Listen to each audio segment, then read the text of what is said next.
Good Friday morning, everyone, and welcome into today's daily Bible reading for September the 13th. I guess that makes today Friday the 13th. We're not worried about that, though, because we are reading together here in Psalm number 112. The 112th Psalm tells us about the traits of the righteous. It is as some have pointed out, a companion or a sister psalm to what we see in Psalm 110 concerning praise for Yahweh's works.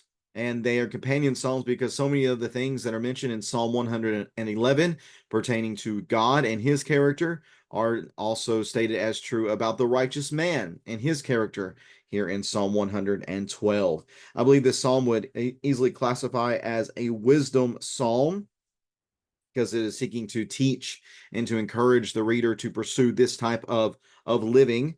It is very similar to Psalm 100, to Psalm 1, the first Psalm, all the way back that we read in January. It's very similar to Psalm 1. In fact, I would say a lot of what this Psalm is doing is unpacking the truths that are found in Psalm 1 and verses 1, 2, and 3 pertaining to the person that does not walk in the way of the wicked, or stand in the pathway of sinners, or sit down with those who are doing what is wrong, but instead he's meditating upon the law of Yahweh, and his delight is in that meditation, and he's like the tree planted beside flowing streams that produces its fruits in all of its season and is never barren. That's what is described here. Is just an unpacking of that, giving some more detail here within this psalm. I think it is also uh, a psalm that gives us a picture of what Titus chapter 2 and verses 11 through 14 shows us about God's grace teaching those who have received such grace, that those who have been blessed by God's faithfulness and by God's forgiveness, those who have received forgiveness of their sins, that they now recognize that this is the way they should respond to that. This is also somewhat of a pickup from verse number 10 of Psalm 111, which talks about fearing the Lord and that being the beginning of wisdom, and that all who follow his instructions have good insight. His praise endures forever.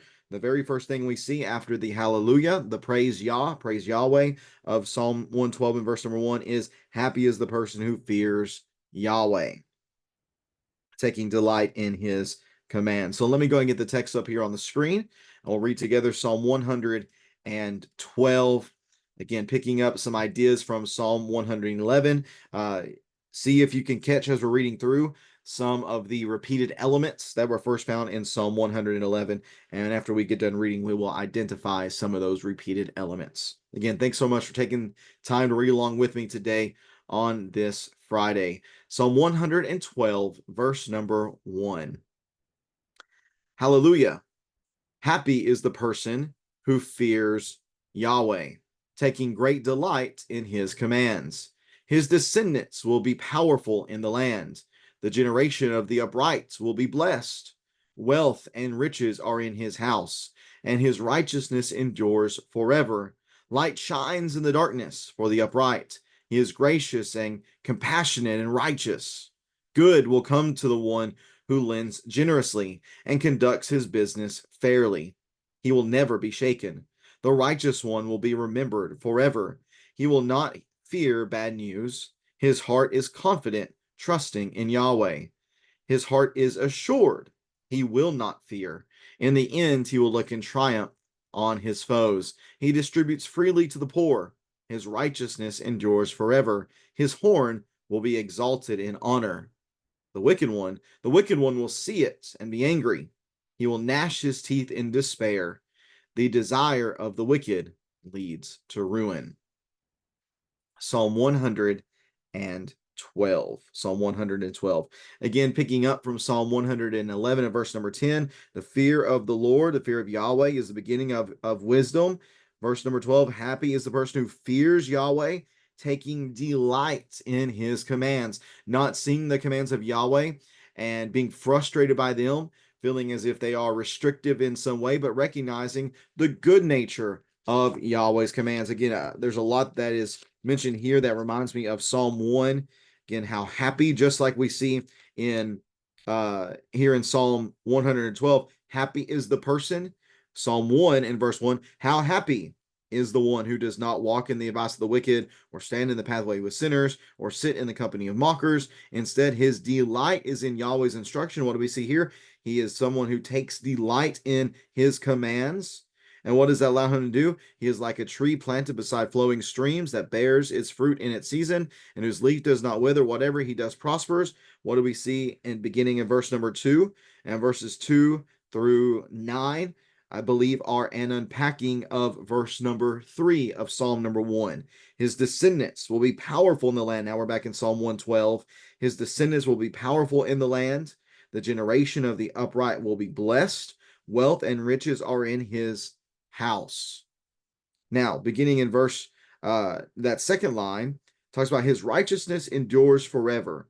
Notice that's something that was mentioned in verse number 3 of Psalm 111. Talking about Yahweh, his righteousness endures forever. Go down to the second half of verse 4 in Psalm 112. He is gracious, compassionate, and righteous. Skip back to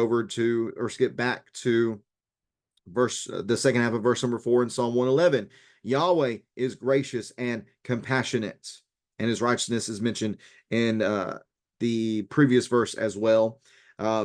Verse number 5 of Psalm 112. Good will come to the one who lends generously, conducts his business fairly.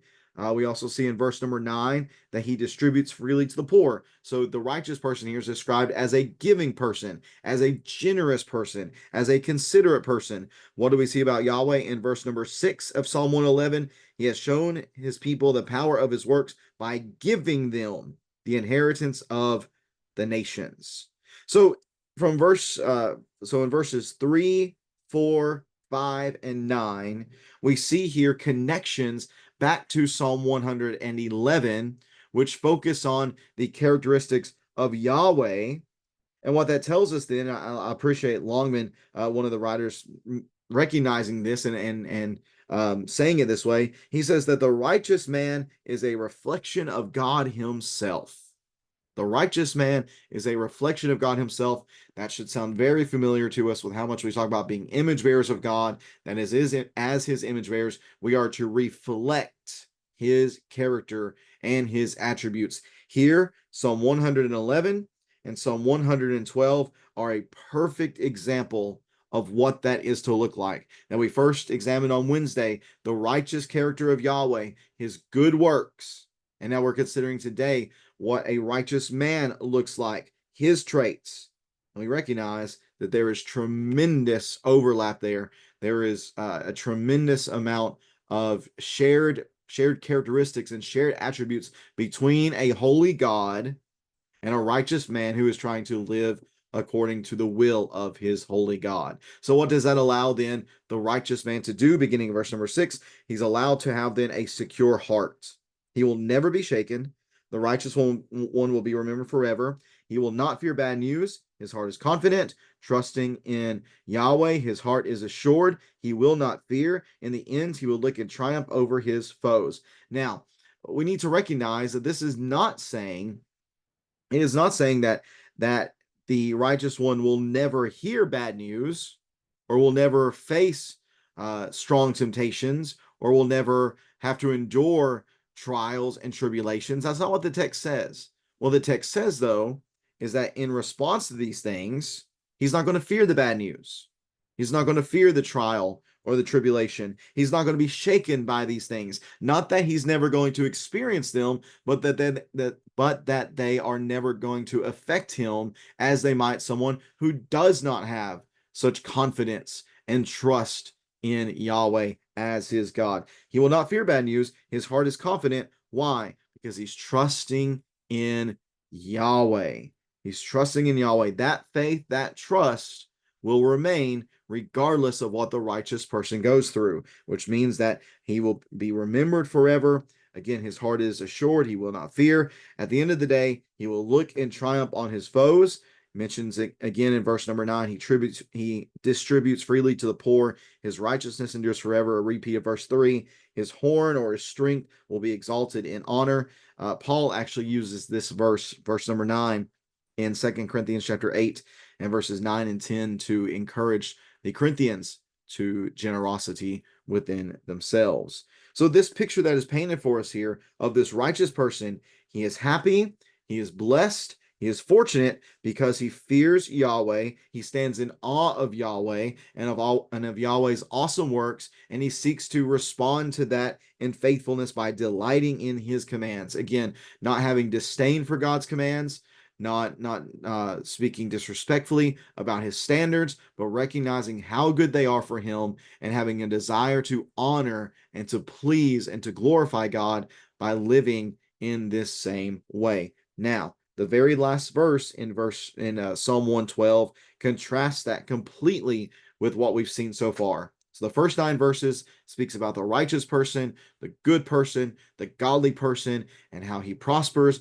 in what he does. But whenever it comes to the wicked, the one who does not delight in his commands, but the one who rejects Yahweh's will, the one who has no regard for honoring Yahweh, that wicked person will see it and be angry. Why? He's going to look at this other person and he's going to see what they have. And he's going to be greedy. He's going to be jealous. He's going to be angry that those things do not belong to him. He's going to gnash his teeth in despair, and the desire of the wicked leads to ruin. So we see anger, we see despair, we see ruin. One writer describes these things as bitterness, as being transient, and as living in a futile way. Notice that these are the total opposite of what we've seen previously. The total opposite of what we've seen previously.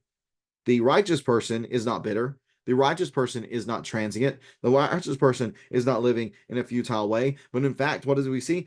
That person is happy. Happy versus bitter. The person is not transient, but instead is powerful in the land and blessed and endures forever. The righteous person is not living in a futile way, but instead, what do we see? He's living in such a way that he is able to prosper and he conducts business fairly. He's even able to lend to others. So which way sounds better to us? Of course, it's the former. It's the way of the righteous. And this psalm, coupled together with Psalm 111, and also what we're going to see, and what is more likely another sister psalm in 113, what we see here is that there is simply a better way to live.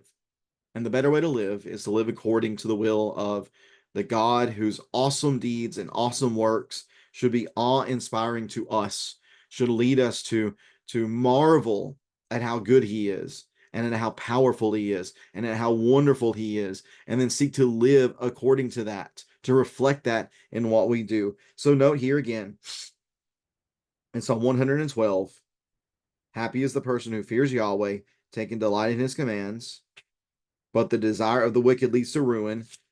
I'll direct your minds one more time to Psalm 1. How happy is the one who does not walk with the wicked, stand with the sinners, sit with the mockers, but the one who is in the way of the wicked, verse number 1, or verse number 6 of Psalm 1, but the way of the wicked leads to ruin. So both of these psalms begin in the same way. It begins with the happiness and the blessed nature of the righteous, and it ends with the ruin of the wicked. We have a choice. Which choice will we make? May God help us to make the proper choice and to seek to be those who fear him and delight in his commands. If you have any questions or comments about Psalm 112, please feel free to leave that in the comment section below. And I appreciate you taking some time to read along with me today here in Psalm 112. We'll be back reading again on Monday from Psalm 113. And we'll also be gathering, of course, for our worship assembly and our Bible classes this upcoming Sunday. Bible classes at 10, our worship assembly at 11. And we'll be continuing our work through the Gospel of Mark. I think this Sunday is going to be our look at Mark's description of the impending downfall of Jerusalem. Of course, this has been something that we've been working through in our Wednesday night Bible class. So I'll have probably not as in-depth of comments on the text as we might have otherwise, since we're working through that in more depth from Matthew's perspective. But I do hope that it'll be a good study for us as we continue to make our way toward the end and the completion of our study through the Gospel of Mark. Again, thanks so much for tuning in today. Hope that you have a great rest of your Friday. Let me double check. I don't think we have anything that needs to be mentioned from our calendar. I think other things are next week. Let me double check just to make sure I don't leave anybody out. Yep, don't have anything going on the rest of this week, but we will be back at it on Monday. Again, thanks for tuning in. Have a great rest of your weekend, everyone. Take care, and God bless.